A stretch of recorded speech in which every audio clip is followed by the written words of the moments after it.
Kita terus bersyukur kepada Allah Subhanahu wa taala. Tak bosan kita terus memuji Allah Tabaraka wa taala.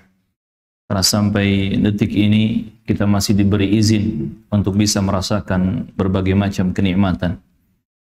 Nikmat batin dan juga nikmat lahir. Dan semoga Allah Subhanahu wa taala memudahkan kita untuk mendapatkan keberkahan dalam setiap nikmat yang Allah titipkan kepada kita. Allahumma amin. Teman-teman, para pejuang fillah rahimani wa rahimakumullah. Pembahasan tentang hak dan kewajiban pasangan suami dan istri ini sebetulnya pembahasan yang lumayan panjang dan juga bobotnya sangat serius. Karena memang hak dan kewajiban itu tanggung jawabnya tidak hanya di hadapan sesama manusia, melainkan juga ada tanggung jawab yang lebih besar, yaitu tanggung jawab di hadapan Allah Subhanahu wa ta'ala. Para ulama rahimahumullah ta'ala sering mengingatkan ketika seorang suami yang menghalalkan seorang wanita untuk menjadi istrinya, maka dia memiliki tanggung jawab yang besar, tidak hanya di hadapan mertua dan orang tuanya, tetapi yang paling dahsyat pertanggungan jawabannya adalah di hadapan Allah Rabbul Alamin. Dan kalau kita membahas hak dan kewajiban suami istri secara mujmal, secara globalnya, maka tidak bisa lepas dari dua penggalan dari dua ayat dalam Al-Quranul Karim. Untuk para suami diingatkan ayat wa'ashiruhunna bil ma'ruf. Kata Allah Subhanahu wa ta'ala, dan pergaulilah oleh kalian istri-istri kalian itu dengan cara yang ma'ruf, dengan cara yang baik. Adapun untuk para wanita, para istri diingatkan dengan ayat di antara tanda kekuasaan Allah dan tujuan Allah Subhanahu wa ta'ala menciptakan pasangan untuk setiap manusia, litaskunu ilaiha, adalah agar para laki-laki itu merasa tenang berada di sisi pasangannya. Jadi dua ayat ini secara global yang harus terus dipegang dan diingat oleh pasangan suami dan istri jika menginginkan rumah tangga yang harmonis, jika menginginkan rumah tangga yang betul-betul terus bersama menuju surga Allah Tabaraka wa ta'ala. Yang suami harus ingat, wa'ashiruhunna bil ma'ruf, ada kewajiban untuk terus berbuat baik kepada pasangannya, kepada keluarganya. Muamalah, pergaulan, sikap, perilaku itu harus baik. Mulai dari hatinya, batinnya, pikirannya, sampai pada lisan dan sikap tangan, sikap perbuatannya, semua harus baik. Di atas al-ma'ruf, kebaikan. Adapun untuk para istri, para wanita, hendaknya mengingat tadi ayat di surah Ar-Rum, ya, di antara tujuan adanya pernikahan, litaskunu ilaiha, agar suami merasa tenang ada di sisi istrinya. Jadi bagaimana caranya?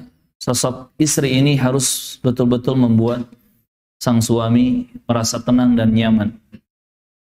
Tenang fikirannya, tenang matanya, penglihatannya, tenang telinganya, pendengarannya, bahkan tenang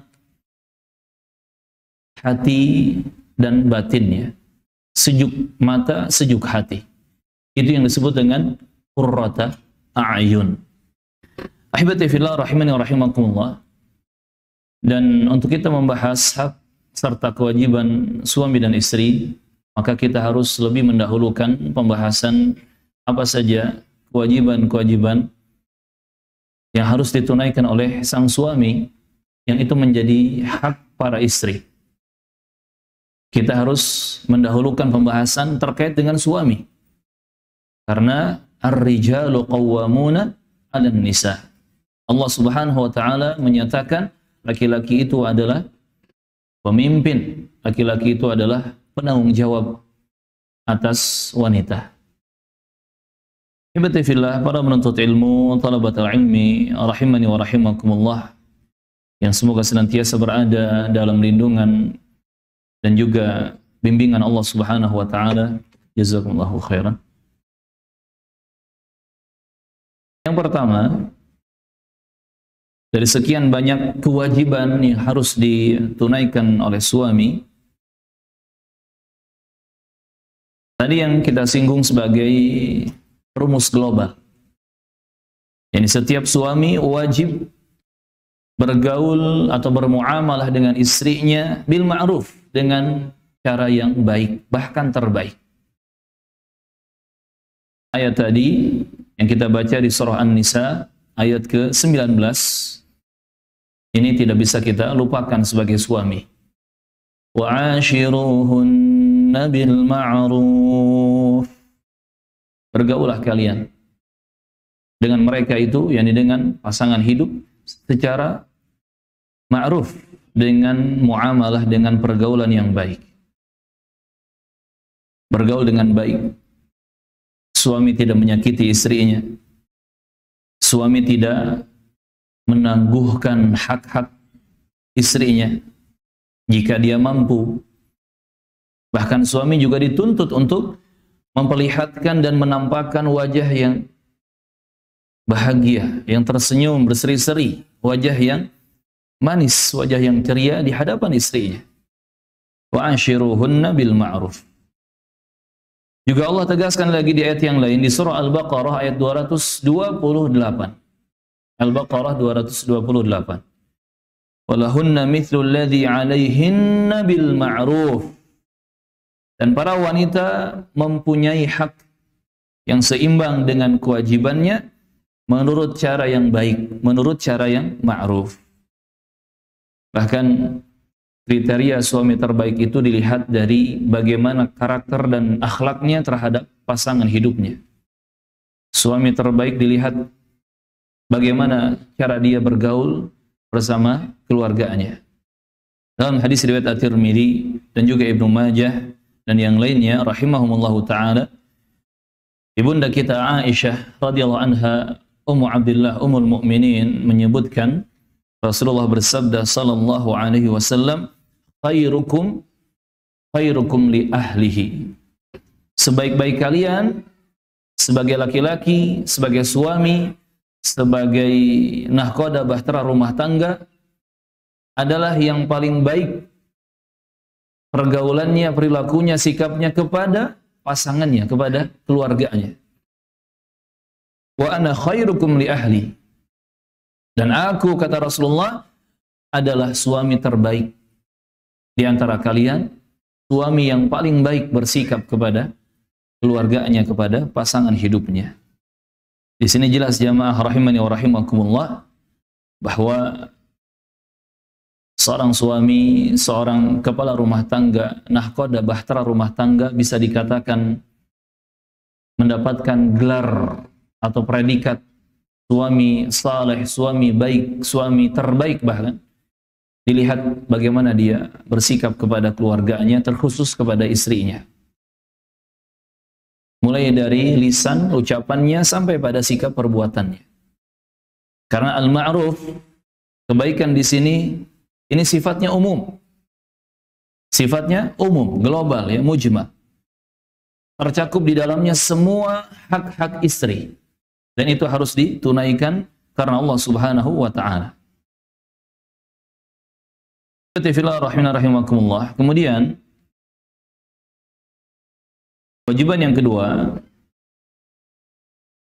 karena waktunya singkat maka kita tidak bisa panjang lebar, dan mudah-mudahan jamaah bisa memahami poin-poin yang kami sampaikan secara ringkas ini. Kewajiban yang kedua yang harus dipahami dan diamalkan oleh setiap suami, setiap rijal, suami wajib memberi nafkah. Nafkah di sini berkaitan dengan makanan, tempat tinggal, dan juga pakaian. Itu yang dijelaskan oleh para fuqaha ahli fikih. Suami harus mencari harta yang halal yang kemudian diberikan kepada keluarganya, kepada istri dan anak-anaknya sebagai nafkah. Dan itu wajib hukumnya. Makanan, minuman, tempat tinggal, pakaian, dan lain sebagainya yang dibutuhkan oleh keluarga secara ma'ruf. Bahkan kewajiban suami menafkahi keluarganya ini disebutkan dalam Al-Quran, dalam hadis Nabi, bahkan juga ijma' kaum muslimin, termasuk juga logika akal sehat manusia. Allah menyebutkan di surah At-Talaq ayat ke-7, At-Talaq ayat ke-7, liyunfiq dhu sa'atin min sa'atih wa man qudira 'alaihi rizquhu falyunfiq mimma ataahu Allah la yukallifullahu nafsan illa ma ataaha. Hendaklah orang yang mampu memberi nafkah menurut kemampuannya, dan orang yang disempitkan rezekinya hendaklah memberi nafkah dari harta yang diberikan Allah kepadanya. Maksudnya yang mampu wajib menafkahi, yang sedang kesempitan, kesulitan pun tetap wajib menafkahi sesuai kemampuannya. La yukallifullahu nafsan illa ma ataaha. Dan Allah Subhanahu wa taala tidak membebani hambanya dengan sesuatu yang di luar kemampuannya. Allah Subhanahu wa taala tidak membebankan sesuatu kepada seorang hamba melainkan sekedar apa yang Allah berikan kepadanya. Juga ditegaskan masalah wajibnya nafkah ini di surah Al-Baqarah ayat 233. Al-Baqarah 233. Allah Subhanahu wa taala berfirman, "Wa 'alal mauludi lahu rizquhunna wa kiswatuhunna bil ma'ruf." Dan kewajiban setiap suami atau setiap ayah adalah memberi makanan, minuman, memberi kebutuhan dari sisi konsumsian dan juga pakaian kepada istrinya dengan cara yang ma'ruf, dengan cara yang ma'ruf.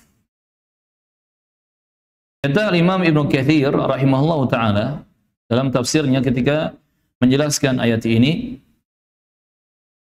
seorang ayah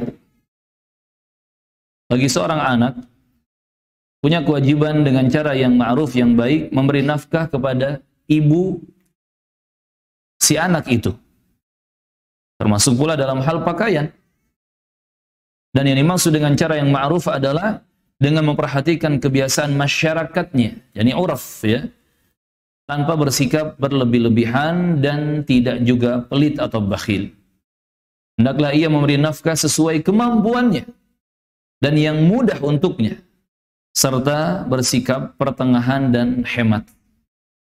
Jadi memang kaidah Islam ini dibangun di atas sikap mutawassitan, tawassut, pertengahan.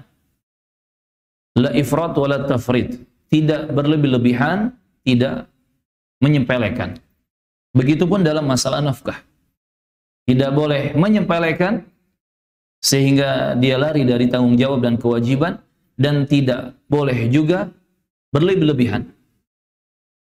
Kadang ada seorang suami yang Allah mudahkan rezekinya, Allah mudahkan duniawinya, dan dia memenuhi semua keinginan keluarganya. Istrinya pengen ini, pengen itu, semua dikasih. Anaknya pengen ini, pengen itu, semua dikasih. Tanpa dia melihat maslahat madarat. Tanpa dia melihat ini apa manfaatnya untuk dunia, apalagi untuk akhirat. Ini apa bahayanya di dunia, apalagi di akhirat. Ini berlebih-lebihan. Barakallahu fikum. Tetapi hendaknya mutawassitan, pertengahan dalam bersikap, memberikan nafkah kepada istri dan anak-anak, kepada keluarga. Dan kalau muncul pertanyaan, standar nafkah itu seperti apa, Ustaz? Para ulama fikih menyebutkan yurja'u ilal urf, dikembalikan standarisasi nafkah itu kepada uraf. Uraf itu adalah adat istiadat masyarakat setempat di suatu daerah. Karena adatnya di orang Indonesia itu berbeda dengan adatnya di orang Afrika misalkan. Adatnya orang Afrika berbeda dengan adatnya orang Eropa dan seterusnya. Bahkan di Indonesia sendiri antar kota biasanya kan berbeda. Kalau kita lihat dari sisi gaji misalkan, ada upah minimum regional atau upah minimum kota. UMK dan UMR itu kan berbeda-beda, ya kan? Mana daerahnya, maka berbeda batasan UMR atau UMK-nya. Maka kurang lebih seperti itu masalah nafkah. Kembalikan kepada urf. Yang pasti, yang itu sesuai dengan urf dan tidak menyelisih syariat, dan di situ ada kebaikan untuk keluarga, itu yang harus ditanggung jawabi. Hibati fillah rahimani wa rahimakumullah. Sampai disebutkan hadis oleh Abu Daud rahimahullah taala dari Muawiyah al-Kushairi radhiyallahu anhu. Ia bertanya kepada Rasulullah sallallahu alaihi wasallam tentang kewajiban suami pada istrinya. Maka Nabi Muhammad sallallahu alaihi wasallam bersabda, "Tut'imaha idza ta'imta." Engkau harus memberi makan istrimu ketika engkau makan. Jangan sampai suaminya makan sate padang, istrinya nggak dikasih, nggak ditawari, diem saja, melongok liatin. Kalaupun dikasih nanti nunggu sate yang alot. Ada sate yang alot, nah baru dikasih. Tidak seperti itu. Engkau harus memberi makan istrimu ketika engkau makan. Ya, kalau bahasa kita, suami jajan pizza, ya istrinya dikasih pizza. Suami jajan nasi padang, istrinya kasih nasi padang. Barakallahu fiikum. Wa taksuha idza iktasaita. Dan engkau harus memberi pakaian untuk istrimu ketika engkau membeli pakaian atau memakai pakaian. Wala tadribil wajha. Dan jangan sekali-kali engkau memukul wajah istrimu. Wala tuqabbih. Jangan menjelek-jelekan istrimu. Wala tahjur illa fil bait. Dan jangan melakukan hajar. Hajar itu boikot. Diboikot. Tidak ditemani tidur. Tidak tidur seranjang. Apalagi satu selimut ya. Betul-betul dijauhi, dihajar. Kalaupun harus diboikot, dihajar. Itu nanti setelah lewat tahapan-tahapannya, maka lakukan hajar itu, boikot itu hanya di rumah. Nggak perlu dibawa-bawa keluar rumah. Barakallahu fiikum. Ini pesan dari Rasulullah sallallahu alaihi wasallam. Juga disebutkan hadis Al-Imam Muslim rahimahullah taala dari Jabir bin Abdullah radhiyallahu anhu, di mana Nabi bersabda ketika haji wada'. Kata Nabi Muhammad sallallahu alaihi wasallam, "Fattaqullaha fin nisa." Bertakwalah kalian kepada Allah. Takutlah kalian kepada Allah dalam menunaikan hak-hak para wanita itu. Fa innakum akhadtumuhunna bi amanillah. Karena kalian sesungguhnya telah mengambil mereka itu dengan amanah dari Allah Azza wa Jalla. Wastahlaltum furujahunna bi kalimatillah. Dan kalian telah menghalalkan, kemaluan mereka dengan kalimat Allah. Ini dengan ijab qabul akad nikah yang halal, yang mulia, yang betul-betul sakral dan suci. Walakum alaihinna an la yuti'na furushakum ahadan takrahunahu. Fa in fa'alna dzalika fadribuhunna darban ghaira mubarrih. Kemudian kata Rasulullah sallallahu alaihi wasallam, kewajiban istri bagi kalian adalah tidak boleh permadani kalian ditempati oleh seorang pun yang kalian tidak sukai. Ini nanti pembahasannya tentang kewajiban istri. Sampai istri itu tidak boleh memasukkan seorang ke rumah suami, orang yang tidak disukai oleh suaminya. Harus betul-betul meminta izin dan menghormati suami. Yang jika mereka melakukan yang demikian, yakni melakukan kekeliruan di rumah tangga, nusyuz ya dan seterusnya, pukullah mereka dengan pukulan yang ghair mubarrih. Ini konsep memukul yang menjadi hukuman yang syar'i. Pukulannya tidak membahayakan. Ghair mubarrih itu pukulannya tidak mencederai. Bukan pukulan-pukulan ala Mike Tyson atau siapa? Muhammad Ali, bukan ya. Jab kanan, jab kiri, double, bukan. Tapi dipukul agar dia sadar, dia jerak, dia takut, tetapi pukulan itu tidak mencederai, tidak menyakiti secara fisik, ya, tidak membahayakan. Walahunna 'alaikum rizquhunna wa kiswatuhunna bil ma'ruf.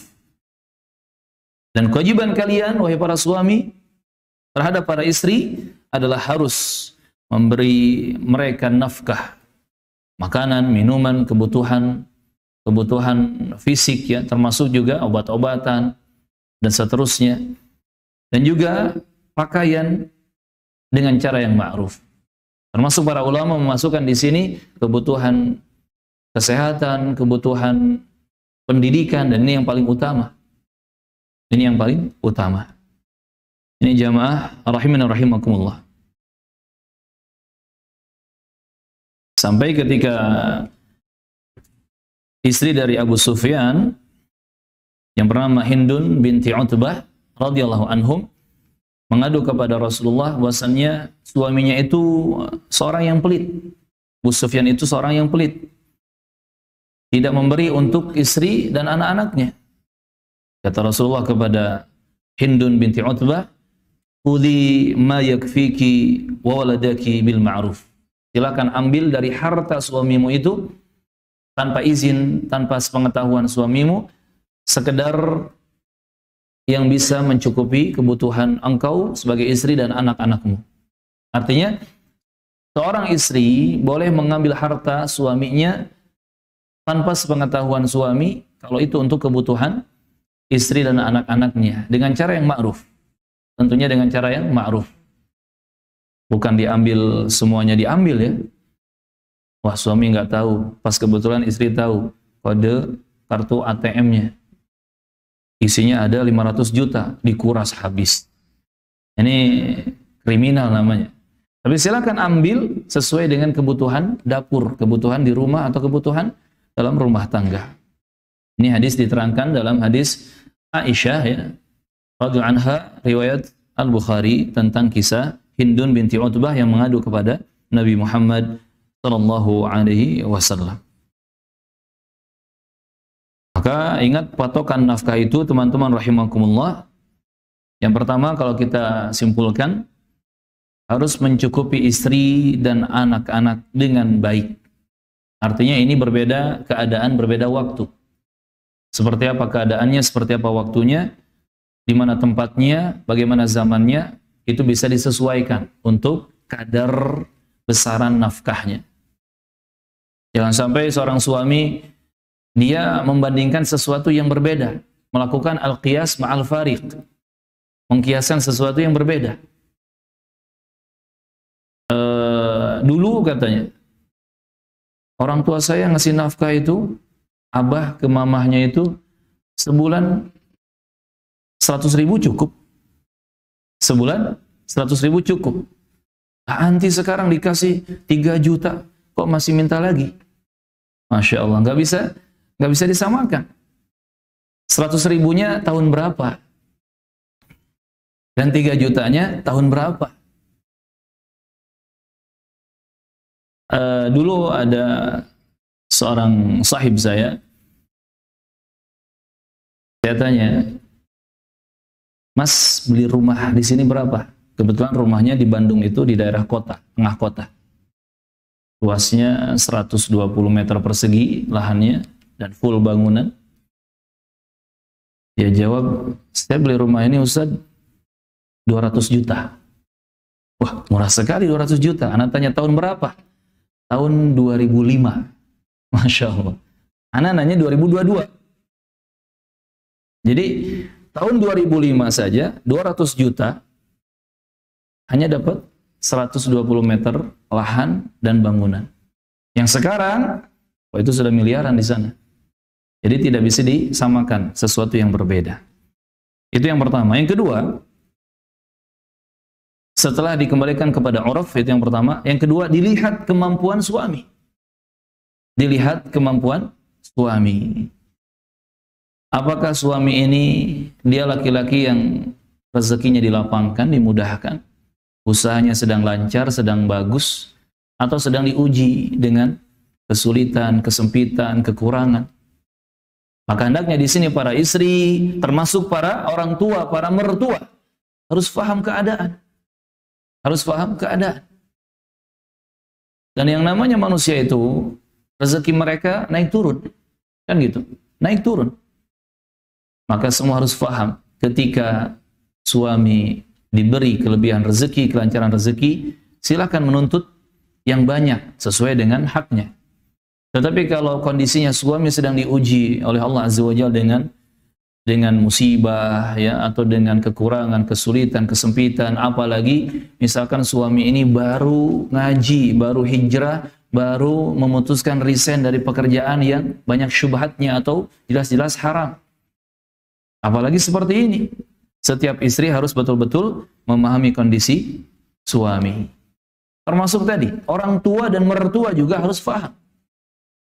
Karena kadang ada orang tua dan mertua yang membanding-bandingkan anak satu dengan anak yang lain.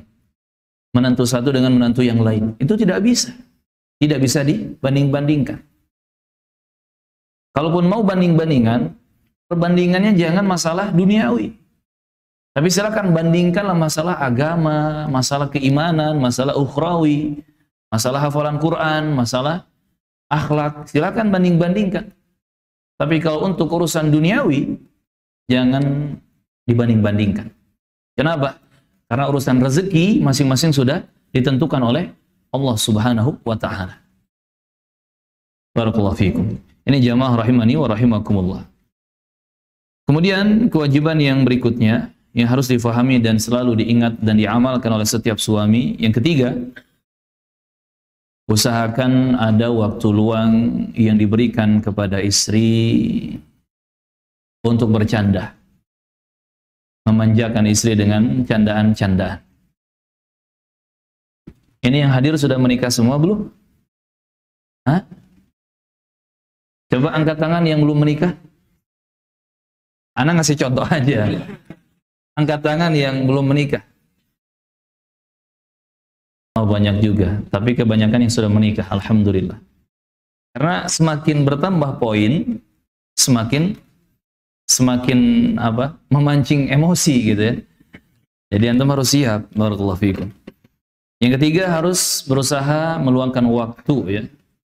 Ada waktu khusus untuk bercanda, bermanja-manjaan ya, bermesraan dengan pasangan halal.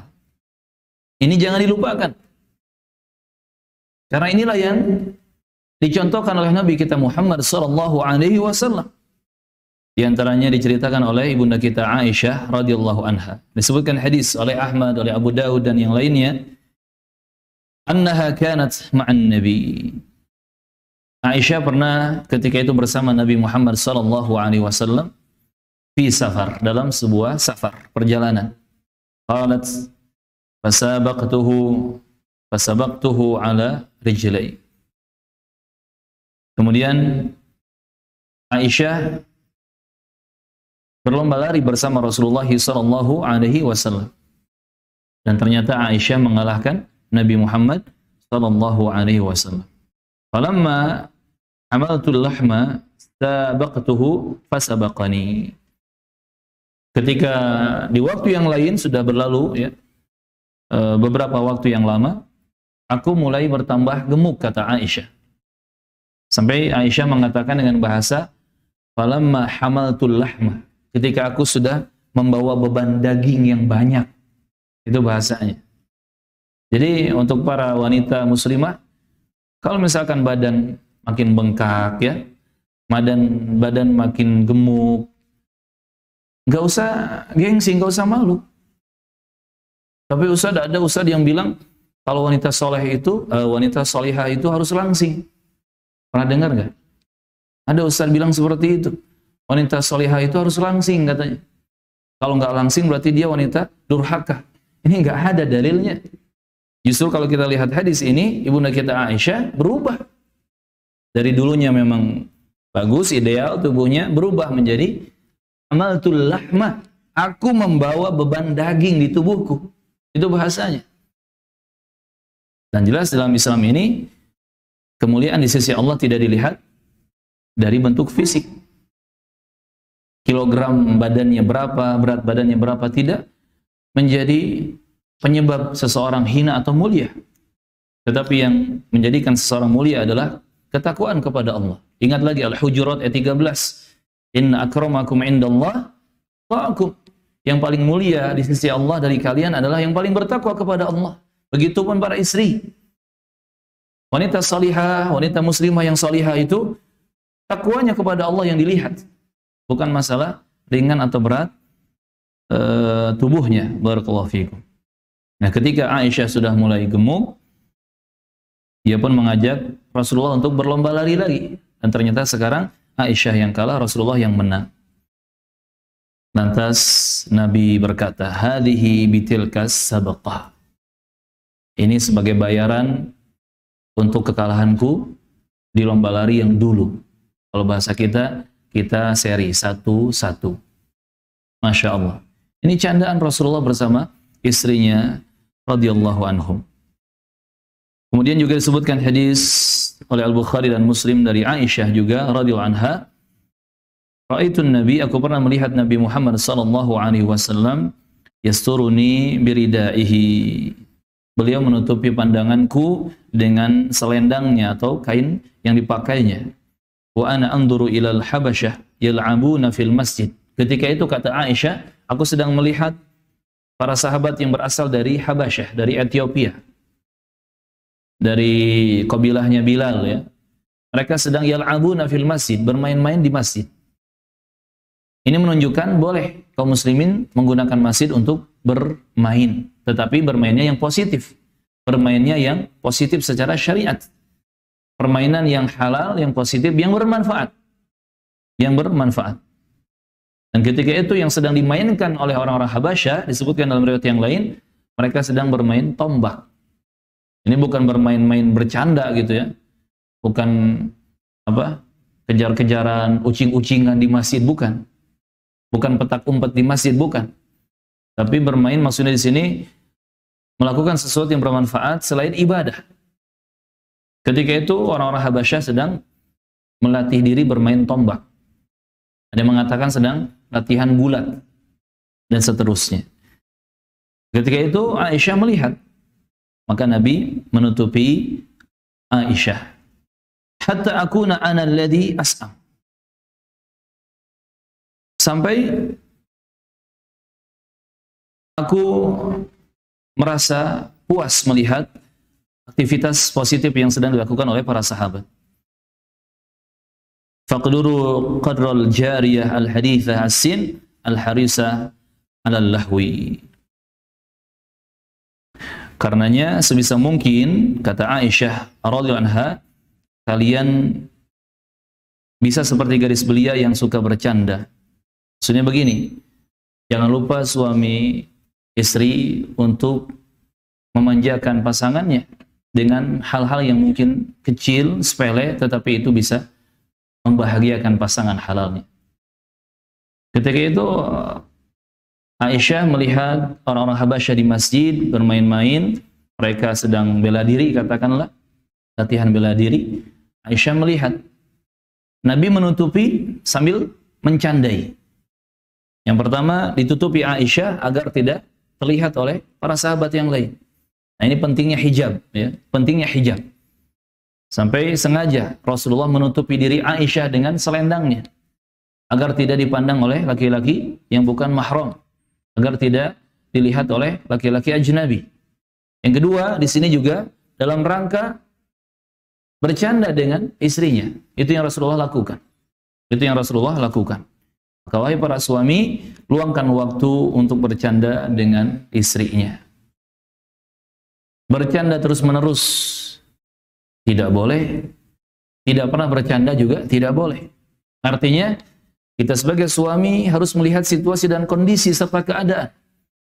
Kapan saatnya serius, kapan saatnya tegas, kapan saatnya kita bercanda dan santai. Ini jamaah rahimakumullah. Yang ketiga, jangan lupakan waktu untuk mencandai istri agar mereka merasa bahagia dan juga tersenyum, karena itu bisa menjadi pahala bagi suami. Kemudian yang keempat, kewajiban yang harus difahami oleh setiap suami adalah luangkan waktu juga untuk mendengar curhatan sang istri. Luangkan waktu untuk mendengar curhatan sang istri. Tapi Ustaz, saya kan pulang kerja. Ya, pulang kerja pasti capek, pasti lelah, pasti macam-macam perasaan tidak enak kita rasakan. Tapi ingat, istri kita, apalagi dia punya anak banyak di rumah, lebih capek dari kita. Kita kerja ada jam kerjanya. Masuk jam 7, jam 8, pulang jam 5, atau jam 8 malam, jam 9 malam, itu pun sudah terhitung lembur, kan gitu. Tapi istri kita di rumah bekerja non-stop, 24 jam. 24 jam non-stop dan on call, kan gitu. Bahkan yang callingnya itu bukan cuma satu orang, sebanyak orang yang ada di rumah tersebut. Suaminya manggil, anaknya yang satu manggil, yang satunya manggil, dan seterusnya. Belum lagi kalau di situ ada orang tua yang dirawat atau mertua yang dirawat. Masya Allah, bayangkan. Seorang istri betul-betul mujahadah, bersungguh-sungguh berjuang di rumah suaminya. Maka minimal kita luangkan waktu untuk mendengar curhatan para istri. Yang terkadang para istri juga tidak meminta harta lebih, tidak meminta barang yang lebih, tidak meminta macam-macam. Hanya sekadar minta waktu untuk meluapkan dan mencurahkan isi hatinya. Ketika didengar, itu mereka sudah merasa bahagia, sudah merasa senang. Disebutkan hadis dari Aisyah radhiyallahu anha, di mana Nabi kita Muhammad SAW biasa duduk dan menyimak curhatan dan cerita ibunda kita Aisyah radhiyallahu anha. Bahkan kisahnya panjang, hadisnya panjang. Kalau dikatakan biasa duduk dan mendengar, berarti Nabi rutin melakukannya. Tidak hanya sesekali. Bukan setahun sekali atau sebulan sekali, tetapi rutin. Memang dirutinkan. Dan di antara cerita Aisyah kepada Nabi SAW dikisahkan dalam hadis yang lumayan panjang. Qalat jalasa ihda ashra imra'ah fata'ahadna wa ta'aqadna an la yaktumna min akhbari azwajihinna syai'ah. Kata Aisyah radhiyallahu anha, curhat cerita kepada suaminya, kepada Rasulullah sallallahu alaihi wasallam. Ada 11 orang wanita berkumpul, kemudian mereka berjanji dan bersepakat untuk tidak menyembunyikan sedikit pun cerita tentang suami mereka. Dan 11 wanita ini masing-masing menyebutkan karakter suaminya. Yang pertama diantaranya menyebutkan, qalatil ula zawji lahmu jamal ghathin ala ra'si jabal la sahla fayurtaqa wa la samina fayuntaqal. Masya Allah.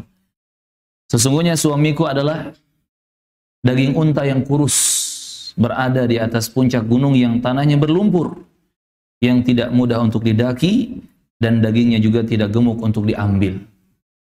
Sampai disifati suaminya seperti itu. Ini baru wanita pertama, jemaah, ada 11 ya. Bayangkan, satu persatu wanita itu berbicara, dan itu dikisahkan oleh Aisyah kepada Nabi Muhammad sallallahu alaihi wasallam. Dan kalau kita lihat hadisnya, di antara ucapan-ucapan dari ke-11 wanita itu, ada yang lebih panjang juga kalimat-kalimatnya. Subhanallah. Tapi apakah di sini pelajarannya Rasulullah kemudian melarang Aisyah nanti cerita apa sih? Kan gitu. Kalau kita mungkin sudah kayak gitu ya. Mas, dengar Mas, saya dapat kabar 11 kabar. 11 kabar.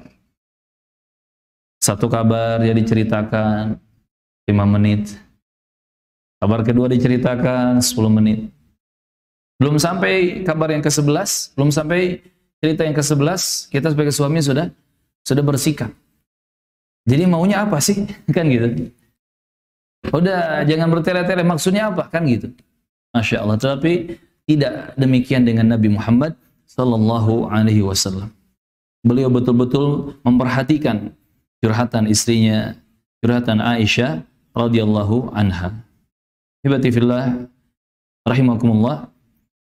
Hadis ini betul-betul menunjukkan betapa besarnya kasih sayang dan perhatian Rasulullah sebagai suami kepada istrinya.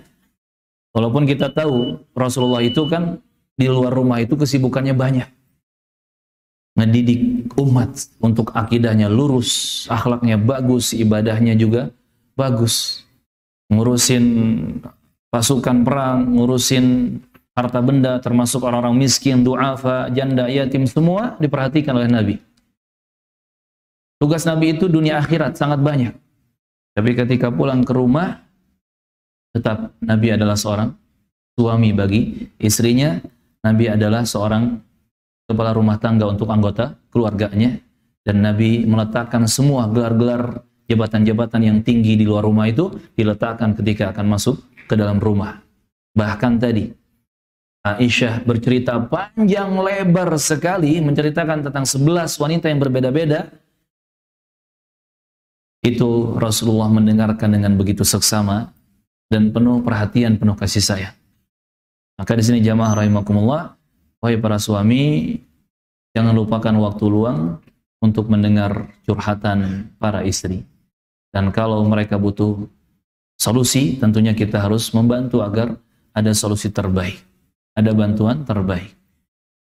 Ini semua akan bisa kita lakukan jika betul-betul rumah tangga diawali dengan niat ibadah kepada Allah Subhanahu wa taala.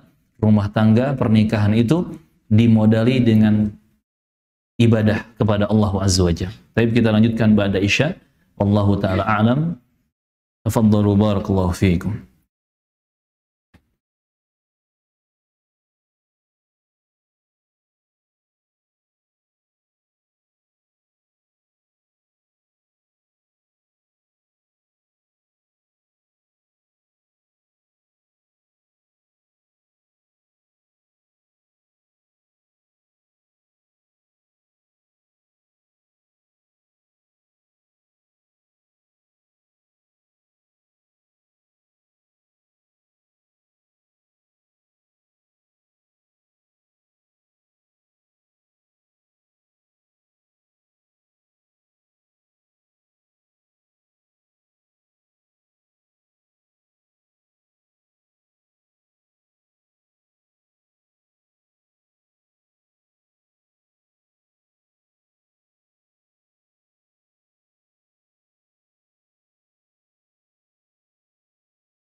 طيبا مباركا فيه كما يحب ربنا ويرضى.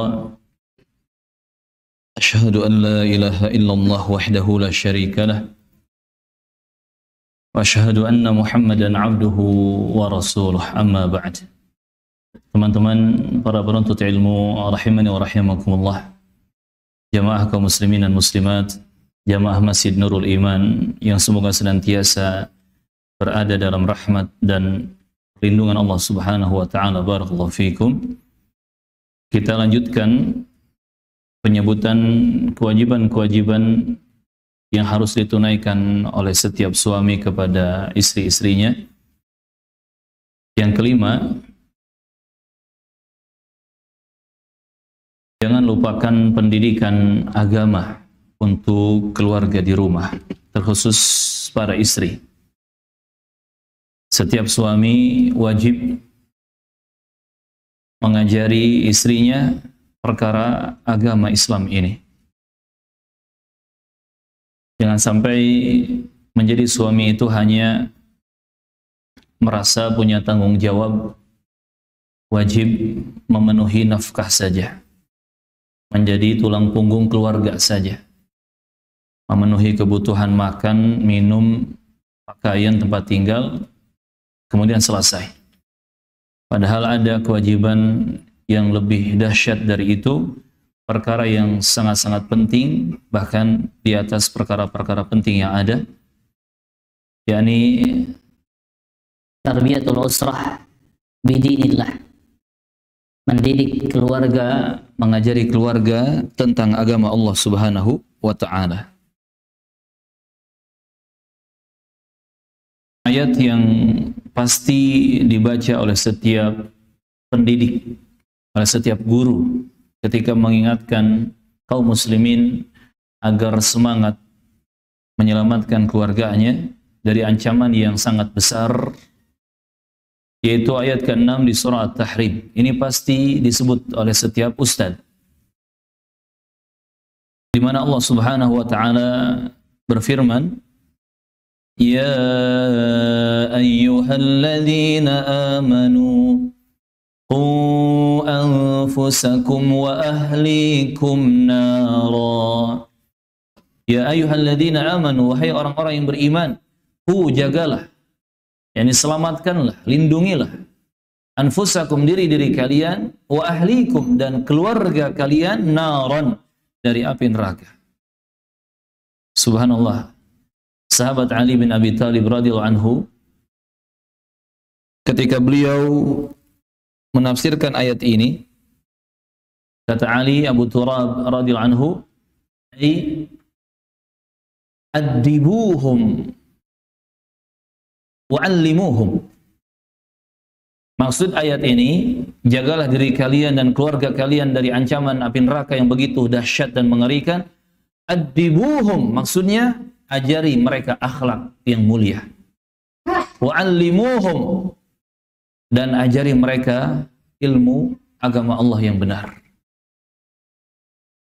Jadi suami itu, setiap nahkoda bahtera rumah tangga itu memiliki kewajiban untuk meluruskan dan membenahi akidah keluarganya, untuk meluruskan dan membenahi akidah keluarganya. Jangan sampai akidahnya rusak, jangan sampai terkotori oleh syubhat-syubhat, apalagi dhalalah, kesesatan. Dan tidak hanya akidah, tidak hanya manhaj dalam hidup ini, dalam beragama, sampai pada masalah akhlak, sampai pada masalah adab. Seorang suami harus mengajari keluarganya, istri dan anak-anaknya tentang akhlak islami, tentang adab yang mulia.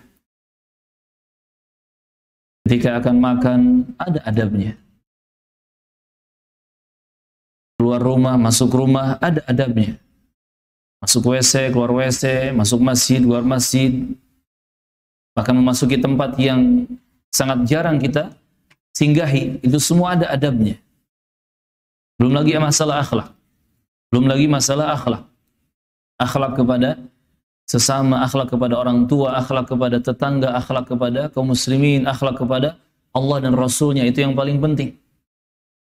Bagaimana keluarga bisa berakhlak kepada Allah dengan tauhid? Bagaimana keluarga bisa berakhlak kepada Nabi Muhammad dengan ittiba'us sunnah? Betul-betul mengikuti segala ajaran sunnah Nabi sallallahu alaihi wasallam. Ini kata Ali bin Abi Thalib, "Adibuhum wa 'allimuhum." Ajari mereka akhlak yang mulia, tentang adab yang benar, dan ajari mereka ilmu agama yang benar. Kemudian juga ayat tadi ditafsirkan oleh seorang ulama besar ahli tafsir di kalangan sahabat Nabi, Abdullah bin Abbas radhiyallahu anhuma. Kata Ibnu Abbas, "Imalu bi ta'atillah wattaqu ma'a Allah." Amalkan oleh kalian ketaatan-ketaatan kepada Allah. Ini amal-amal soleh kerjakan. Dan jauhi, hindari oleh kalian kemaksiatan-kemaksiatan terhadap Allah. Amalkan kebaikan yang benar-benar, jauhi kesalahan yang buruk-buruk. Wa muru ahlikum bidzikri yunjikumullahu minan nari. Kemudian kata Ibnu Abbas radhiyallahu anhu, dan perintahkanlah oleh kalian keluarga kalian untuk berzikir, yakni selalu mengingat Allah Subhanahu wa taala. Perintahkan, ajarkan, bimbing dan ajak keluarga untuk terus berzikir, mengingat Allah Subhanahu wa taala. Baik berzikir kepada Allah dengan hati, dengan keimanan, atau berzikir kepada Allah dengan lisan, dengan ucapan. Begitupun berzikir kepada Allah dengan anggota tubuh semuanya, dengan amal perbuatan. Perintahkan keluarga kalian untuk terus berzikir, mengingat Allah.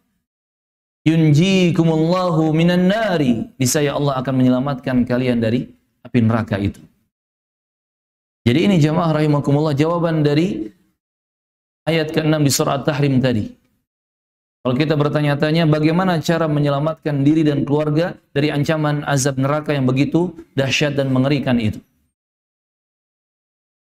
Baru ancaman akan datang tsunami, gempa bumi, meteor turun dari langit, itu belum ada apa-apanya. Baru ancaman nanti kamu di-PHK, hilang kerjaan, hilang gaji, itu belum ada apa-apanya dibandingkan dengan ancaman neraka. Karena neraka waquduhan nas wal hijarah, bahan bakarnya, kayu bakarnya adalah manusia dan bebatuan. Wal'iyadzubillah, kita berlindung kepada Allah Subhanahu wa taala. Dan ternyata ini jawabannya. Kita menyelamatkan diri dan keluarga kita dari ancaman api neraka adalah dengan mengajari mereka akhlak yang mulia, akhlak Islami, baik berakhlak yang baik kepada Allah dan Rasulnya, berakhlak yang mulia kepada sesama makhluk, kepada sesama manusia, bahkan kepada hewan sekalipun, dan juga berakhlak mulia kepada diri sendiri, yaitu dengan betul-betul menjauhi dosa dan maksiat. Tadi penjelasan dari Ali bin Abi Thalib dan Ibnu Abbas itu sangat memuaskan pemahaman kita. Hibati fillah rahimani wa rahimakumullah. Ini kewajiban yang kelima yang harus difahami oleh setiap suami. Bagaimana caranya suami harus betul-betul berusaha untuk mendidik dan mengajari istri dan keluarganya dengan ilmu agama Islam yang benar. Jadi jangan hanya yang ditanyakan itu sudah makan atau belum, bagaimana olahraganya, gimana bajunya, suka atau enggak. Tidak hanya melulu masalah duniawi, tapi urusan-urusan keimanan, agama, ukhrawi justru itu yang lebih penting ditanyakan. Sudah sholat belum? Bulan ini dapat puasa sunat berapa hari? Baca Qurannya sudah sampai juz apa? Hafalannya sudah sampai surat mana? Ditanyakan. Bahkan jangan bosan untuk murajaah, mengulang-ulang ilmu dengan tanya jawab yang ringkas dan singkat kepada keluarga. Allah di mana? Keluarga yang akidahnya lurus harus menjawab, Allah istiwa di atas arsy, tinggi dan menetap di atas arsy-Nya. Rukun Islam ada berapa? Rukun iman ada berapa? Coba sebutkan satu persatu. Tanyakan. Pertanyaan-pertanyaan yang mungkin sering diulang, tetapi itu sangat penting untuk dunia dan akhirat kita. Jangan hanya bertanya tentang masalah dunia saja. Sebagaimana kita sebagai suami semangat menanyakan perkara-perkara dunia kepada keluarga, kepada istri dan anak-anak, maka harus lebih semangat kita menanyakan tentang perkara agama dan ukhrawi kepada keluarga kita. Ahibati fillah rahimakumullah, karena waktu yang tidak begitu banyak, mungkin kita akan sebutkan poin-poinnya secara ringkas saja. Dan diharapkan jamaah untuk menulis poin per poin, karena kalau mengandalkan hafalan, saya yakin tidak akan ada yang hafal langsung dengan waktu yang singkat ini. Kemudian kita masuk poin yang keberapa? Yang keenam. Suami wajib mengajak istri dan anak-anak untuk semangat dan rajin ibadah. Suami wajib mengajak istri dan anak-anak untuk rajin ibadah. Bahkan semua nabi, semua rasul diperintahkan juga untuk mengajak keluarganya beribadah kepada Allah Subhanahu wa ta'ala. baik itu di luar Ramadan, apalagi di bulan Ramadan. Ajak keluarga untuk beribadah kepada Allah Subhanahu wa taala. Salatnya, puasanya, zakat, sedekah, termasuk majelis ilmu. Pahamkan kepada keluarga bahwa majelis ilmu itu adalah tujuan utama dalam hidup kita. Adapun kerjaan kita nyari fulus, ya, nyari harta yang halal, kita ngurusin dagangan, ngurusin rumah, ini dan itu semua sampingan. Tujuan utama hidup kita dalam sehari-harinya adalah ibadah kepada Allah, dan ibadah bisa terlaksana dengan adanya ilmu yang benar. Maka majelis ilmu seperti ini, taman surga, itu adalah tujuan utama umat Islam. Bahkan jelas agendanya dalam 1 tahun, umat Islam ngapain aja. Dalam 1 bulannya, setiap bulannya, bahkan setiap harinya, apa agenda seorang muslim. Sudah jelas, dan itu semua butuh ilmu. Kemudian, setelah poin yang ke-6, mengajak keluarga, terkhusus istri untuk rajin ibadah, sampai Nabi menjanjikan rahmat khusus bagi suami yang membangunkan istrinya dengan cara memercikan air kepada wajah istrinya untuk sholat malam dan sebaliknya. Nabi juga menjanjikan rahmat yang khusus, yang spesial untuk istri yang membangunkan suaminya untuk sholat malam, yang kalau tidak mau bangun diperciki wajahnya dengan air, sampai seperti itu. Artinya mengajak keluarga untuk ibadah itu jangan sekali 2 kali, jangan berhenti, tetapi terus, ya, terus dan terus sampai kita mati. Kita mengajak keluarga untuk rajin ibadah kepada Allah Azza wa Jalla. Yang ke-7, seorang suami tidak perlu mempersoalkan atau mempermasalahkan kesalahan-kesalahan kecil yang datang dari arah istrinya. Nabi mengingatkan dalam hadis riwayat Muslim dari Abu Hurairah, la yafraq mu'minun mu'minah in kariha minha khuluqan radiya minha akhar. Janganlah seorang mukmin membenci seorang mukminah. Maksudnya suami enggak perlu membenci istrinya. Jika si pria tidak menyukai sesuatu dari akhlak wanitanya, maka hendaklah dia melihat sisi lain yang ia ridhoi. Jadi perkara-perkara yang sifatnya kekurangan, apalagi kesalahan, maka jangan dibesar-besarkan. Jangan merasa kita sebagai suami itu suci, bersih, sempurna. Kita pun sebagai suami banyak kekurangan dan kesalahan. Maka ketika menghadapi kesalahan dan kekurangan istri, jangan terlalu dibesar-besarkan. Kalau memang salah, segera luruskan, benarkan dengan cara yang penuh hikmah. Kalau itu kekurangan, terima. Dan kita harus membantu untuk menyempurnakannya. Kita tidak suka dengan satu hal, pikirkan dan cari kebaikan yang lain yang dimiliki oleh istri kita.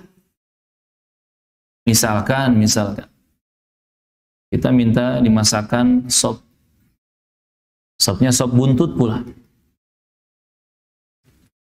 Biasanya yang digunakan untuk sop buntut itu buntut apa, jemaah? Buntut ayam, buntut sapi. Qadarullah istri kita baru pertama bikin sop buntut, dia belanja buntut ayam. Tahu buntut ayam yang kecil-kecil itu? Apa namanya kalau di sini? Brutu, tungir. Nah itulah. Difahami itu buntut, memang buntut ya, buntut ayam. Dibikinlah sop buntut, ternyata buntut brutu tadi, buntut ayam. Qadarullah suami kecewa. Ini sapinya mana gitu kan? Buntut sapinya mana? Masya Allah. Ketika kecewa masalah makanan misalkan, masalah masakan, cari dan ingat kebaikan istri yang lainnya. Dan insya Allah Ta'ala realitanya kebaikan pasangan hidup kita lebih banyak daripada keburukannya. Kelebihan pasangan hidup kita lebih banyak daripada kekurangannya. Maka jangan hanya fokus pada kekurangan dan kesalahannya. Ini jamaah rahimakumullah. Tidak perlu mempermasalahkan hal-hal yang kecil, yang sepele. ke-8, jangan sampai memukul wajah istri dan tidak boleh menjelek-jelekan istri. Ini sudah kita lewati hadisnya. Kata Nabi, wala adribil wajha wala tuqabbih. Tidak boleh memukul wajah dan tidak boleh menjelek-jelekan pasangan. Semarah apapun kita, andai pun kita harus menghukum istri dengan pukulan karena dia nusyuz misalkan, melakukan kedurhakaan di rumah tangga, jangan sampai memukul wajah. Kalaupun harus memukul, ini tentunya setelah proses nasihat ya tidak didengar, harus dipukul, pukullah bagian-bagian yang tidak vital dan bukan wajah. Misalkan jari jemari, ya, atau misalkan apa ini, otot bisep namanya. Pukul otot bisepnya ya, tapi tidak mencederai, tidak membahayakan. Barakallahu fikum. Intinya jangan pernah memukul wajah istri dan jangan menjelek-jelekannya juga. Dasar kamu bla bla bla. Kadang ada suami yang naudzubillah karena jahilnya dia dan amarahnya begitu meluap-luap, dia ngatain istrinya setan. Berarti suaminya siapa? Kan gitu ya. Dia ngatain istrinya binatang. Berarti suaminya siapa? Naudzubillah. Padahal apa yang dia ucapkan itu mencerminkan dirinya juga, kan gitu. Karena mereka berpasangan. Maka jangan menjelek-jelekan istri. Maka subhanallah, jika antum sebagai suami belum pernah seumur pernikahan memukul wajah istri, belum pernah menjelek-jelekan istri, alhamdulillah antum berada di atas nikmat yang besar. Tapi kalau sebagai suami sudah pernah qadarullah melakukan itu seumur pernikahan, jangan pernah diulangi dan segera bertobat kepada Allah Azza wa Jalla, banyak berdoa kebaikan kepada Allah untuk rumah tangganya. Yang ke-9, jangan menghajar istri. Menghajar itu memboikot, betul-betul meninggalkannya, kecuali dalam rangka mendidik. Itu pun hanya di rumah. Menghajar itu, memboikot itu kan, dia ngomong nggak kita dengar, dia salam nggak kita jawab. Termasuk ketika istirahat, masing-masing tempat istirahatnya. Dia tidur di kamar, kita tidur di mana? Di dapur mungkin, atau di lantai gitu ya. Pokoknya betul-betul ditinggalkan, dihajar, diboikot. Itu boikot namanya, hajar. Nah, silakan lakukan hajar jika tadi proses-proses nasihat itu sudah tidak mempan. Dinasihati berulang kali nggak mempan, bahkan dipukul malah nantang ya. Ada sebagian tipe wanita seperti itu. Dipukul malah balik mukul. Kita mukulnya pelan, dia mukulnya 5 kali lipat, kan gitu. Kadang iya, tenaga istri ada yang lebih kuat daripada tenaga suami. Berarti nggak mempan tuh. Akhirnya dihajar, diboikot. Silakan lakukan boikot, tetapi dalam rangka mendidik, menyadarkan istri dari kesalahannya, untuk mendidik istri dengan kebaikan dan kebenaran, dan itu pun hanya dilakukan di rumah. Jadi nggak perlu suami kemudian kabur dari rumahnya kemana gitu. Nggak pulang-pulang ke rumah berhari-hari. Alasannya apa? Sedang menghajar istri. Bukan seperti itu, menghajar itu di rumah saja. Ketika nanti mertua datang, orang tua datang, keluarga besar datang, tetangga datang, tamu datang, mereka tidak boleh tahu. Jangan sampai tahu. Cukup yang tahu itu adalah suami dan istri sedang ada masalah, sedang proses perbaikan dengan cara boikot. Kecuali jika sudah mengancam nyawa, KDRT, ada tindak kriminal, ancaman, pembunuhan dan seterusnya. Ini jelas silakan pergi ke kantor polisi, ya, ke aparat, minta bantuan kepada orang yang baik, seperti itu. Tapi ini jamaah rahimakumullah, kalau memang dalam rangka mendidik, lakukan hajar atau boikot itu hanya di rumah saja. Makanya biasanya hajar ini diistilahkan oleh para ulama juga dengan bahasa pisah ranjang. Karena nggak cuman suami yang diancam pisah ranjang yang takut, istri pun sama. Kalau istrinya normal, diancam pisah ranjang, takut dia. Kalau istri diancam pisah ranjang biasa-biasa saja, dipertanyakan kenormalan istrinya. Kan gitu. Ini jamaah rahimakumullah. Kemudian yang ke-10. Atau sebelumnya, agar antum lebih faham, kita semua lebih faham masalah hajar ini, kata Al-Imam Ibnu Jauzi rahimahullah, mana hajar yang berkaitan dengan ranjang ini, atau mana hajar ini kepada pasangan halal tidak lepas dari 4 hal. Yang pertama, hajar bermakna tidak berhubungan intim, ya, tidak berhubungan badan. Yang kedua, hajar bermakna tidak mengajak bicara, tidak mengajak bicara. Tapi kata para ulama yang kedua ini, hubungan badan tetap dilakukan. Nah, bingung kan? Hubungan badan tetap berlangsung karena halal, tetapi tidak ada obrolan, tidak ngajak bicara. Masya Allah, ini yang sudah nikah pasti bingung. Yang belum nikah makin bingung. Barakallahu fiikum. Yang ketiga, hajar maksudnya adalah dengan cara mengeluarkan kata-kata yang bisa menyakiti istrinya ketika diranjang. Sampai seperti itu. Ya, sampai seperti itu. Yang keempat, pisah ranjang. Dan makna yang keempat ini yang banyak dijelaskan oleh para ulama, hajar adalah pisah ranjang, meninggalkan istri dari ranjangnya. Yang pasti itu semua dilakukan dalam rangka mendidik dan menyadarkan istri dari kesalahannya. Barakallahu fiikum. Tapi kalau misalkan istri dihajar juga nggak mempan, malah semakin buruk, kita harus mengalah. Sebagai suami kita harus mengalah dan lebih sabar merangkul, lebih sabar menasehati, lebih sabar untuk merubah keadaan. Yang ke-10,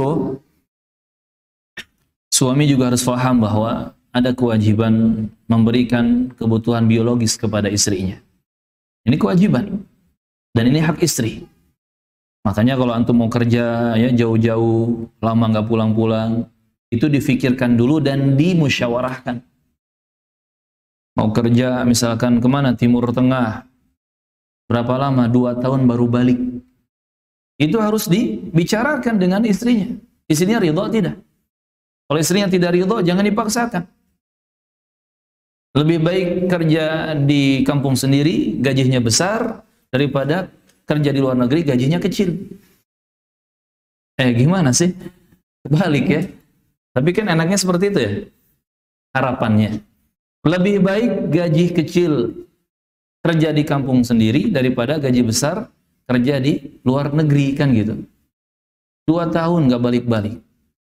Tanya istrinya ridho tidak? Kalau nggak ridho, jangan dipaksakan. Karena nanti akan membuka banyak pintu keburukan. Wal'iyadzubillah. Ingat masalah hubungan badan ya, dalam tanda kutip, itu adalah hak istri dan kewajiban suami. Barakallahu fiikum. Bahkan kalau kita bahas lebih detail lagi nanti, di sana ada banyak jurus-jurus ya. Bagaimana agar istri semakin kangen, rindu, dan nempel pada suaminya. Tetapi lain kali saja kita bahas ya. Khawatir nanti antum semua malah beringas gitu. Yang pasti intinya jaga masalah hak bagian poin ke-9 tadi. Atau yang keberapa tadi? Oh, ke-10, tapi yang ke-10. Yang ke-11 sekarang. Jangan menghalangi istri ketika hendak datang ke masjid, ke rumah Allah. Mungkin mau majelis ilmu, mau sholat wajib, sholat tarawih, ataupun hal-hal yang positif, beribadah di masjid, jangan dihalangi. Makanya Nabi berpesan, la tamna'u ima Allah masajid Allah. Jangan kalian halangi hamba-hamba wanita di sisi Allah itu jika mereka hendak ke masjid. Jangan dihalangi para wanita muslimah itu jika hendak ke masjid. Wa buyutuhunna khairul lahun. Namun kata Nabi, rumah mereka lebih utama bagi mereka mengerjakan ibadah. Walaupun rumah lebih utama untuk wanita muslimah sholat, bahkan sholat wajib sekalipun, namun jika mereka mau ke masjid, para suami tidak boleh melarang. Wal yakhrujna tafilat. Dan Nabi mengingatkan di akhir hadis, dan kalau mereka para wanita muslimah hendak keluar dari rumah menuju masjid, keluarlah dengan keadaan tafilat. Tafilat ini kalau kita buka di kamus ya, banyak ulama memaknakan bau yang tidak enak. Bau apa itu? Baju yang sudah ditumpuk bertahun-tahun di lemari, namanya apa itu? Bau tak sedapnya. Bau apek. Tafilat itu maknanya artinya seperti itu asalnya. Tafilat, apek. Tapi ulama menjelaskan lagi, tafilat maksudnya keluar tanpa memakai parfum, nggak pakai minyak wangi dan tidak berdandan. Apalagi tabaruj jahiliyah, tidak boleh. Bayangkan, wanita muslimah dari rumah ke masjid saja tidak boleh tabarruj, tidak boleh pakai parfum, tidak boleh berdandan, bersolek. Ke masjid saja tidak boleh berdandan, berhias, berparfum, apalagi ke selain masjid. Harusnya lebih diperhatikan lagi. Karena kan masjid ini rumah Allah kan? Yang Allah memerintahkan setiap hambanya yang hendak ke masjid, terkhusus laki-laki, untuk menggunakan perhiasan terbaik. Menggunakan pakaian terbaik. Tetapi wanita diperintahkan biasa saja oleh Rasulullah. Artinya, seharusnya wanita lebih menjaga diri ketika keluar rumah selain masjid. Ke masjid saja tidak boleh aneh-aneh, apalagi ke selain masjid. Barakallahu fiikum. Kemudian yang ke-12,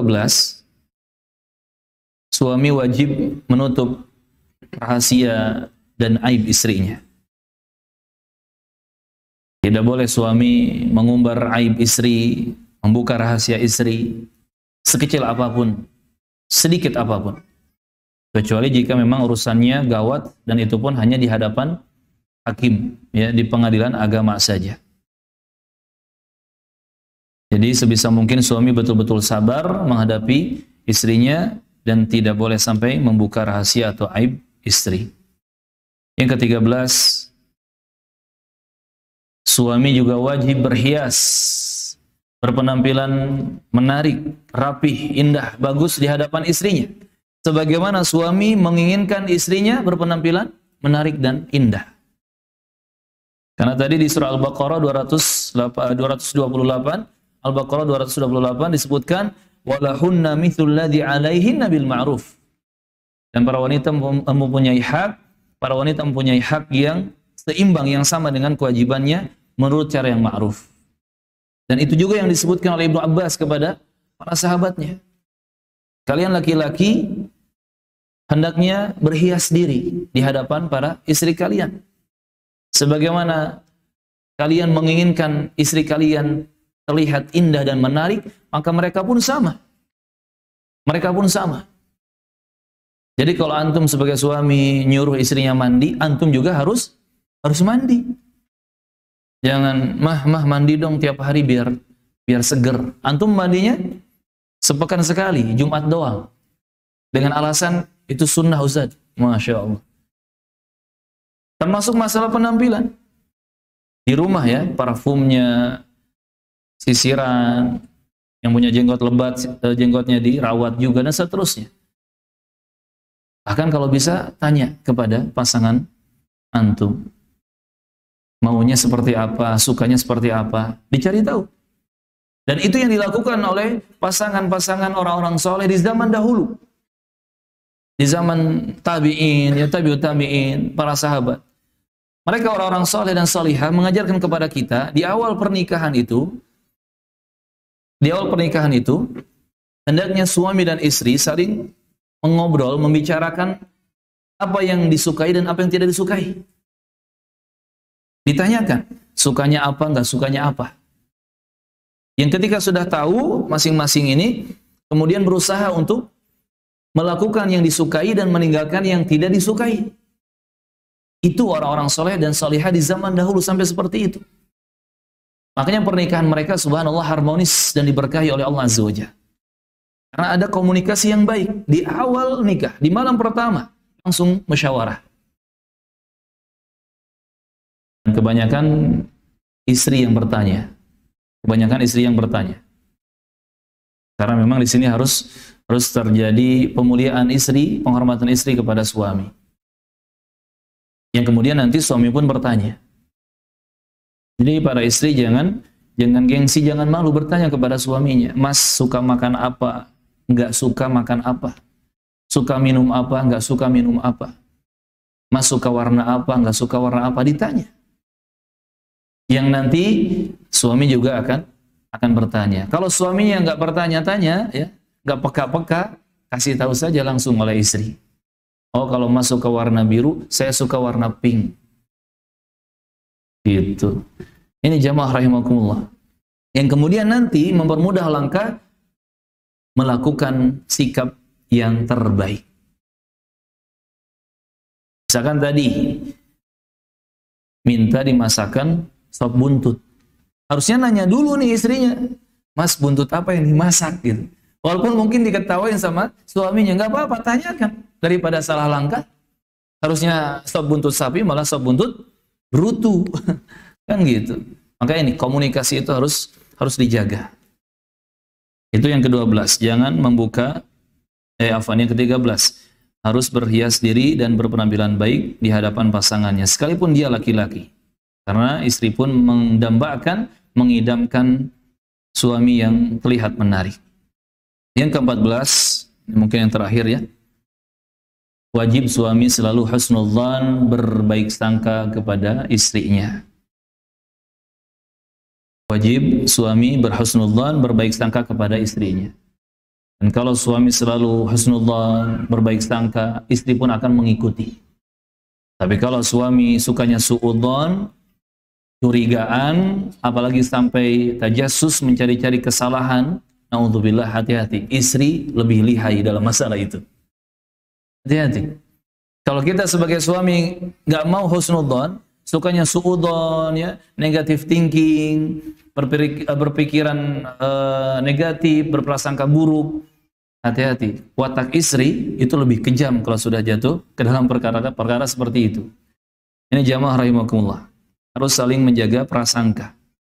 Dan kaidahnya dalam Islam itu al-hukmu bidh-dhawahir. Kita hukumi sesuatu itu secara zahirnya. Kita nanya sesuatu kepada istri. Kita tanya satu hal misalkan. Mi atau mah atau mi, apakah benar ini gini? Dia jawab, ya sudah, jawabannya kita pegang. Gak perlu kemudian kita bertanya lagi sampai satu pertanyaan menjadi 55 pertanyaan. Mengalahkan interogasi aparat berwajib. Masya Allah. Nggak perlu. Termasuk hal-hal yang terlihat, itulah yang kita hukumi. Ini kaidahnya. Al-hukmu bid-dhawahir. Menghukumi sesuatu itu secara zahir. Termasuk tadi, kita pegang ucapan dari pasangan kita sesuai dengan ucapan di mulutnya. Adapun selebihnya, adapun yang tersembunyi, maka kita serahkan kepada Allah Subhanahu wa ta'ala. Kita masuk pertanyaan, dan mungkin hanya beberapa saja yang dijawab, karena waktu sudah lewat jam 20.00.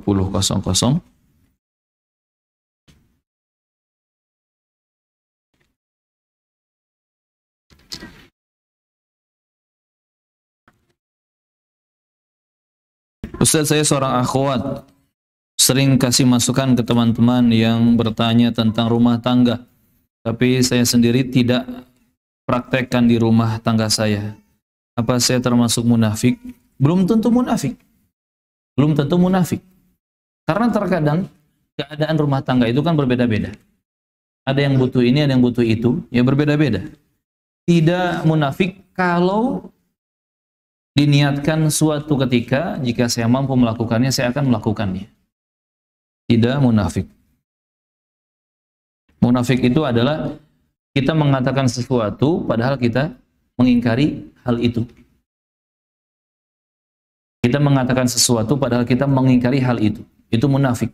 Kalau tidak ada pengingkaran, ya, kita menyampaikan kebenaran dan qadarullah memang belum bisa diamalkan dalam rumah tangga kita, maka bukan munafik. Bismillah. Urgen, Masya Allah. Ditulis urgen di sini. Tanda seru pula. Dan 2 halaman full ini pertanyaannya. Akhir-akhir ini saya menyadari setelah banyak kajian bahwasanya saya dulu bukan orang yang qanaah dan menerima takdir Allah. Saya menyesal. Saya menyadari bahwasanya saya dulu kurang berilmu. Intinya saya dulu minta khulu ke pengadilan agama. Ternyata suami saya orang yang bertanggung jawab sekali ke anak dan keluarga. Saya pikir suami saya juga bukan orang berilmu, karena waktu pandemi dia tidak mau ke masjid untuk sholat dengan alasan ada ulama berhujjah dan lebih selamat di rumah. Dan sekarang saya baru menyadari saya mencintai dia setelah pisah. Saya cemburu mendengar dia ta'aruf lagi. Tanda seru 2. Pertanyaannya, bagaimana saya meminta balik lagi sama dia? Saya rela menjadi istri keduanya seandainya dia berhasil ta'aruf dan menikah. Saya lihat dia bertanggung jawab sekali. Mungkin karena dulu pandemi saya melihat dia pasif dan memang kami baru menikah. Saya sangat menyesal dulu minta cerai dan dikabulkan hakim. Tolong kasih tahu caranya. Masya Allah, barakallahu fiik. Ini jamaah rahimakumullah. Makanya hendaknya kita berpikir sebelum bertindak. Itu pesan para ulama. Sampai kata Imam Asy-Syafi'i rahimahullah, fakir qabla an tatakallam. Berpikir dulu sebelum berbicara. Mau ngomong saja harus mikir, apalagi bertindak, bersikap. Dan memang penyesalan pasti terjadinya di akhir. Kalau di awal namanya pendaftaran. Ya, itulah penyesalan. Pasti datangnya belakangan. Bagaimana caranya sekarang? Ternyata mengharapkan dia menjadi suami kembali. Langsung sampaikan niat baik anti kepada mantan suami. Karena kalau dulu cerainya talak 1 masih bisa rujuk. Talak 1, talak 2 masih bisa rujuk. Dengan cara akad nikah baru lagi, ijab kabul baru lagi. Seperti dulu awal nikah, ya, sama seperti itu, termasuk ada mahar baru. Sampaikan niat baik itu kepada yang bersangkutan. Jangan ke ana, ya. Tapi sampaikan ke mantan suami. Kalau ke ana nanti nggak nyampe-nyampe. Sampaikan ke mantan suami. Dan ini tidak tercela. Dalam Islam, ketika kita melihat ada sosok laki-laki yang diharapkan menjadi imam dalam rumah tangga, kemudian seorang wanita menawarkan diri kepada laki-laki tersebut, itu diperbolehkan.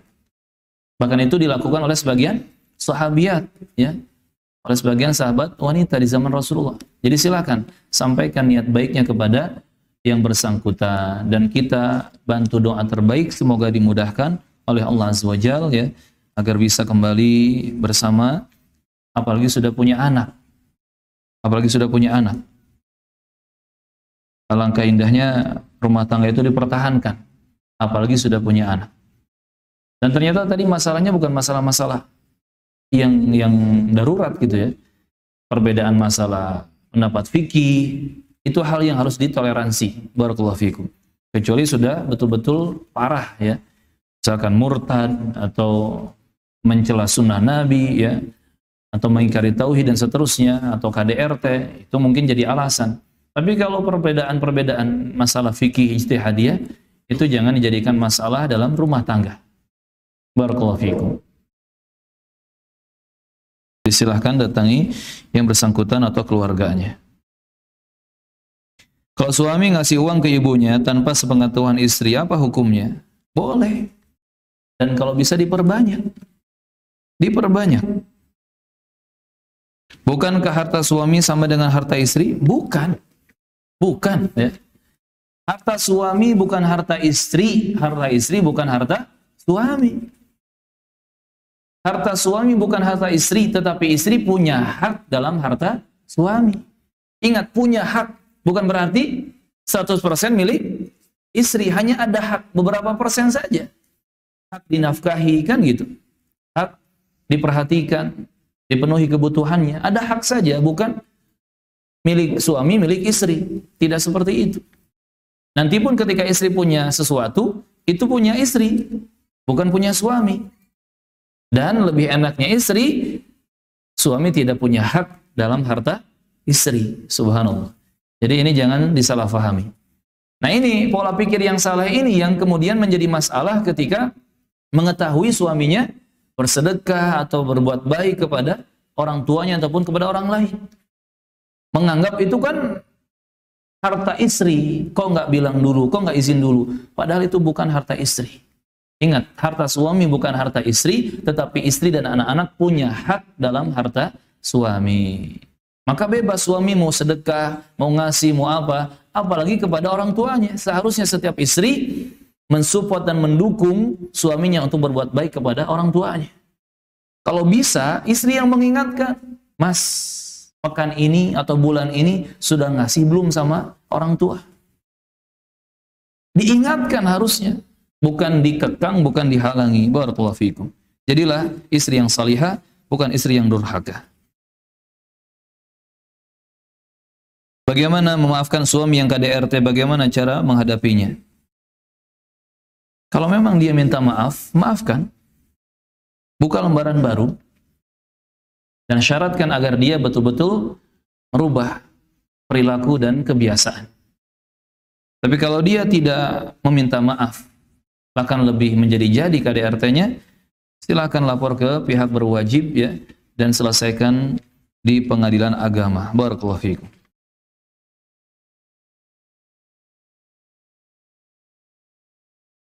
Saya mempunyai seorang ayah yang tidak menafkahi ibu saya secara lahir dan batin selama bertahun-tahun.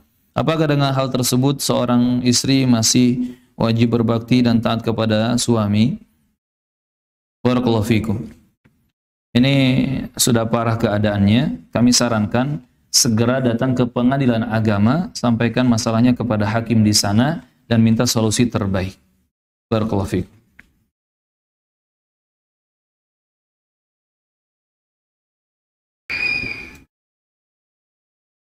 Tadi kata Ustaz, suami boleh memukul istri. Mohon dijelaskan suami boleh memukul istri jika istri melakukan kesalahan sejauh mana?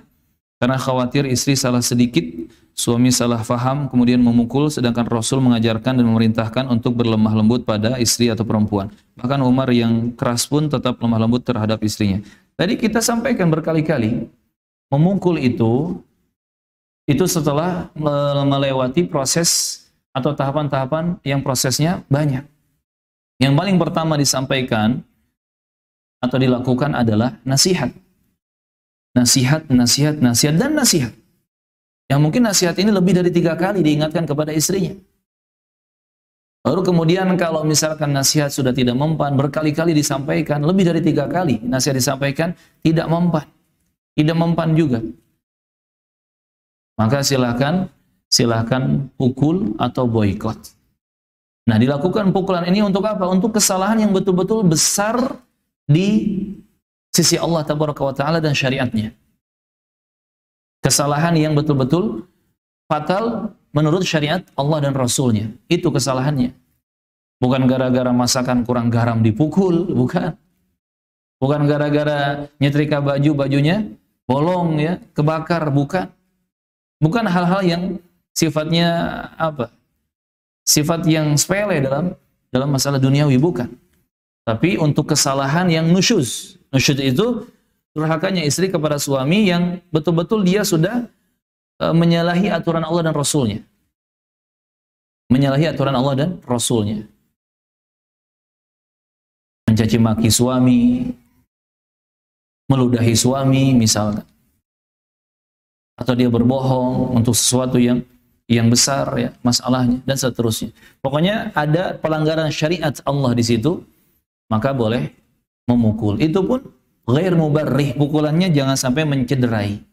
Jangan sampai begitu pukul langsung masuk UGD ya. Enggak.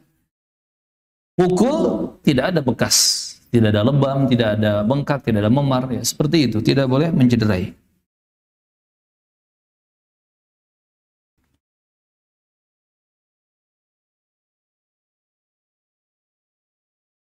Jika suami dan istri bekerja, nafkah dari suaminya untuk keperluan rumah tangga kurang, apa istri boleh meminta ke suami? Apakah wajib untuk suami memberikan nafkah kepada ibunya padahal keperluan rumah kurang? Mohon penjelasan dan pencerahan. Barakallahu fikum. Kalau dirasa masih kurang untuk kebutuhan rumah tangga, silakan meminta. Itu hak istri. Kalau memang masih kurang untuk kebutuhan rumah tangga, untuk anak-anak ya dan istri, silakan minta. Tidak masalah. Apakah suami wajib memberi nafkah kepada ibunya? Tergantung situasi dan kondisi. Kalau orang tuanya berada, maka tidak wajib. Tapi kalau orang tuanya kekurangan dan harus dibantu, maka seorang suami wajib menafkahi orang tuanya. Karena dia anak laki-laki. Beda dengan anak perempuan. Anak perempuan tidak ada kewajiban nafkah kepada orang tua, tetapi anak laki-laki harus ya menafkahi orang tuanya jika memang orang tuanya dalam keadaan butuh dibantu. Barakallahu fikum. Makanya tadi support suami agar terus berbakti kepada orang tuanya. Bagaimana hukumnya jika suami ingin sekali poligami untuk memenuhi syahwatnya, sedangkan keuangannya masih belum stabil, masih sering membuat istri sedih? Masya Allah. Apakah itu suami zalim? Dosakah saya jika tidak memberikan izin? Pertama, sebetulnya untuk poligami tidak harus ada izin dari istri. Jadi anti mengizinkan ataupun tidak mengizinkan, poligami tetap boleh dilakukan. Tapi namun yang baik, komunikasi hendaknya dibangun. Tetap musyawarah agar sama-sama enak. Dan jelas suami yang seperti ini jangan memaksakan kehendak. Jangan memaksakan kehendak. Poligami itu ibadah yang mulia di sisi Allah Tabaraka wa Ta'ala. Tidak asal kemampuan biologis saja yang dimiliki, tapi harus siap dari semua sisinya. Saya sering bilang ke teman-teman, siapkan 3S. Nggak perlu S3 ya. Karena percuma S3 tapi nggak poligami ya. Siapkan 3S. S pertama, siap ilmunya. Yang kedua, siap mentalnya. Yang ketiga, siap finansial. Siap finansial. Ustaz, ada yang keempat apa? Siap akhwatnya. Ya, akhwatnya harus ada yang siap ya. Tapi 3 tadi saja harus terpenuhi. Kalau sudah terpenuhi semua, silahkan. Silahkan. Tetapi kalau salah satunya belum terpenuhi, jangan coba-coba. Lebih baik tidak. Lebih baik bersabar dengan yang ada saja, dengan yang satu. Karena kalau 3 hal ini tidak dipersiapkan, nanti akan membuka banyak masalah. Tapi kalau 3 hal ini sudah siap, silahkan lakukan. Bismillah, itu akan menjadi pintu-pintu kebaikan. Karena subhanallah, 1 pintu saja menahan badainya luar biasa ya. Apalagi pintunya 2, 3, 4. Badainya makin kencang, kan seperti itu.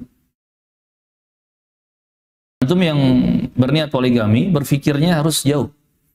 Hadapin 1 wanita saja, antum baterai kesabarannya harus full 100%. Lowbat, oh nggak bisa. Jangankan lowbat, baru berkurang 20%, 80% kesabaran menghadapi wanita 1 orang.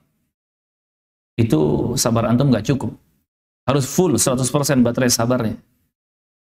Bayangkan, untuk menghadapi 2, 3, 4 wanita, berarti butuh berapa baterainya? 400%. Kan gitu.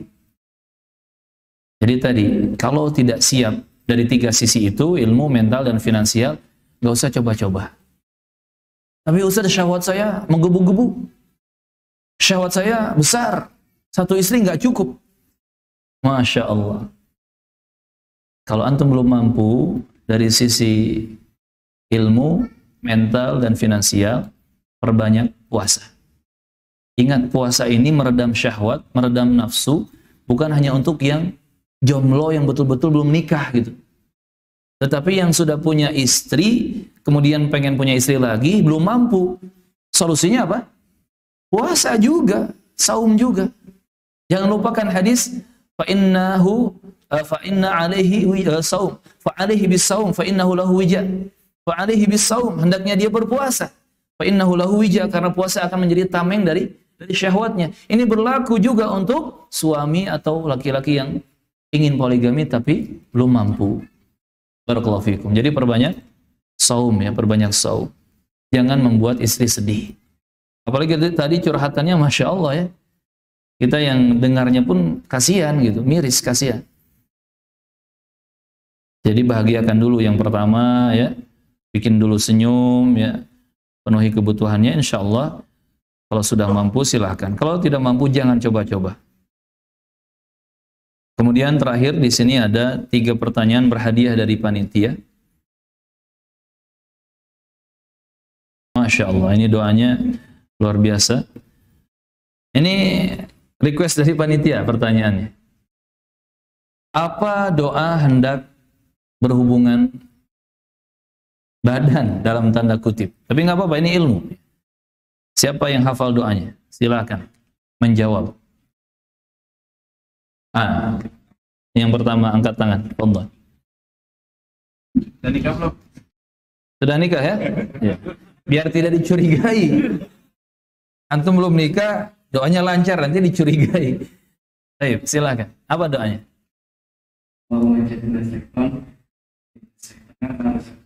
Masya Allah. Bismillahirrahmanirrahim. Allahumma jannibna syaitan wa jannibi syaitan ma razaqtana. Artinya, hafal? Atau secara makna saja?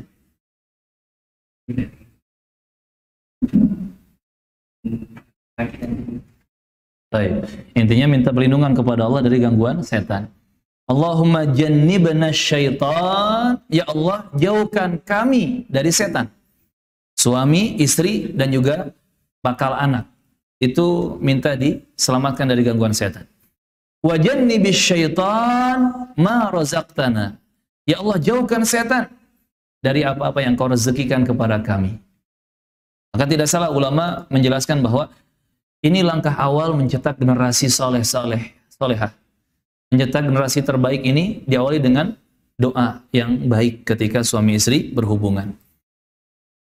Kemudian pertanyaan yang kedua. Kalau ada yang mau menikah pekan ini juga, berhak dapat hadiah langsung 2 buku. Masya Allah. Siapa yang pekan ini mau menikah? Ada? Tidak? Kamis, Jumat, Sabtu, Ahad. Coba, antum cek dulu handphonenya. Barangkali ada jawaban. Atau bulan ini. Atau yang paling dekat, kapan mau nikah? Angkat tangan. Hah? Antum mau tahun ini? Insya Allah. Ikhwan nggak ada, Ikhwan? Nggak ada? Ada ya? Baik, pertanyaan yang lain. Pertanyaan yang lain. Sebutkan kewajiban yang paling pertama tadi kita terangkan. Kewajiban suami untuk istri. Yang paling depan dulu. Apa tadi? Menggauli istri dengan baik. Ya, ya ini bermuamalah ya. Bermuamalah dengan cara yang baik terhadap istri. Apa dalilnya dari Al-Quran?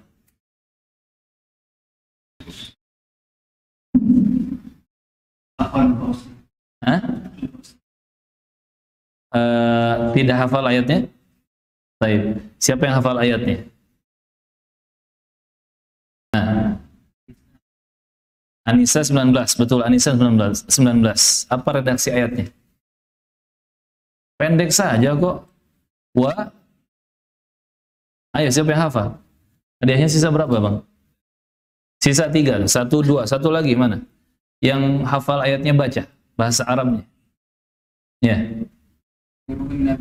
Masya Allah. Wa'ashiruhunna bil ma'ruf. An-Nisa 19. Silahkan bagikan ketiga penjawab tadi. Masya Allah. Barakallahu fikum. Ingat tadi, untuk pegangan laki-laki, suami yang ideal, pahami terus ini, An-Nisa 19. Wa'ashiruhunna bil ma'ruf. Muamalahlah, bergaulah dengan istrimu dengan cara yang ma'ruf, yang baik. Dan perempuan, untuk menjadi perempuan yang ideal, istri yang ideal, ingat ayat di surah Ar-Rum, litaskunu ilaiha. Allah mensyariatkan pernikahan agar saling tenang, hidupnya nyaman. Ya, suami betah di rumah, bagaimana caranya? Nah, di sini istri harus beraksi di rumah. Suami harus betah di rumahnya. Betah karena masakannya enak, makanannya enak, betah karena rumahnya enak ditinggali, betah karena tadi sejuk mata, sejuk hati, betah karena enak lihat penampilan pasangannya di rumah. Ini jamaah yang bisa kita sampaikan. Mohon maaf jika ada salah dan kurang. Semoga Allah berikan keberkahan untuk kita semua. Barangkali ada saudara kita yang sakit, semoga segera disembuhkan. Allahumma amin. Dan semoga Allah mengampuni dosa-dosa kita semua dan mengumpulkan kita dalam momen kebaikan dunia akhirat selamanya. Allahumma amin. Subhanakallahumma wa bihamdik, asyhadu an la ilaha illa anta, astaghfiruka wa atubu ilaik. Assalamualaikum warahmatullahi wabarakatuh.